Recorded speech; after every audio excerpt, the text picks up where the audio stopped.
Գյումրու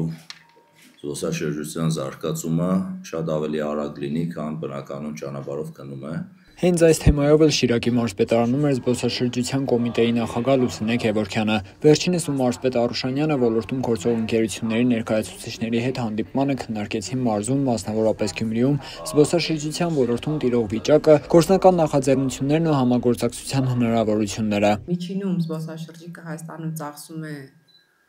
$880, սա վերջին թարմացումներն են մեր եւ միջազգային կառույցների, մեր վիճակագրական կոմիտեի։ Որպեսզի ավելանան զբոսաշրջիկների հոսքն ու զուգահեռ ծախսվող գումարները, Գյումրիում պետք է նոր հետաքրքրություն ու թեմա ավելացնել արդեն ավանդական հոսքերին։ Զբոսաշրջության կոմիտեի նախագահ Լուսինե Գևորգյանը ընդգծեց, որ կոմիտեն արդեն մշակել է 2026-ից 30 թվականների զբոսաշրջության զարգացման ռազմավարությունը, որը ներկայացվել է կառավարության քննարկմանը։ Ուզում եմ նշել, որ այն հաջողությամբ ավարտել ենք մեր միջազգային փորձագետների հետ համատեղ եւ ներկայացրել ենք կառավարություն։ Սպասում ենք վարչապետի հաստատմանը օրվա հետ կապված, որպեսզի ներկայացնենք, թե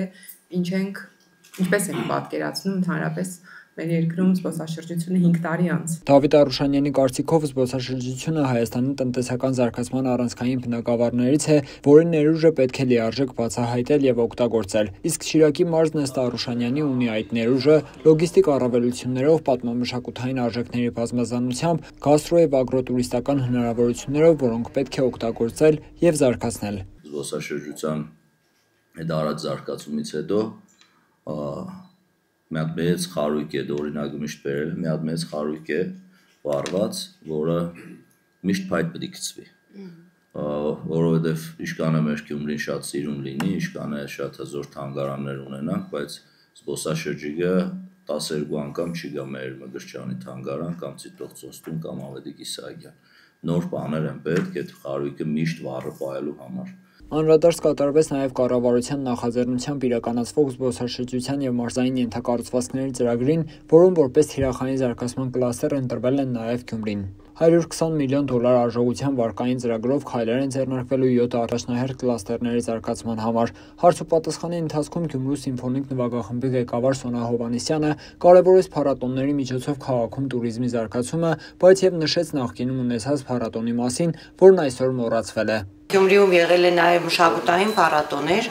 որոնցից մեկը դա վերածնունդ դասական երաժշտության փառատոնն էր, որը կարելի է վերականգնել եւ ներգրաված են եղել ԱՊՀ երկրների մասնակիցներ, եղել են այլ եվրոպական երկրներից ներկայացուցիչներ։ Հանդիպման ընթացքում կարևորվեց Գյումրու օդանավակայանից իրականացվող չվերթները դեպի Եվրոպա, բայց զբոսաշրջային մասնագետների համար անպատասխան հարցեր կան այս թեմայի շուրջ։ Կխնդրեմ նաև գոնե 1-2 ամսվա ընթացքում մի հատ վիճակագրություն ներկայացնել, քանի ուղևոր Հայաստանից գնացել է Կիպրոս այնտեղ հանգստանալու եկել է եւ քանի օդա եկածի է եկել այս թռիչքներով Գյումրի կոնկրետ Հայաստան մնալու Գյումրի եկել եւ Հայաստանում շեշտել կապան, որովհետեւ սա շատ լավ կարող է մեր մտահոգությունների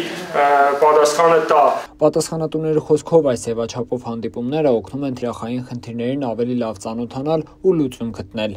Հրաչ Սահակյան, Խան Հովհաննիսյան, այսօր։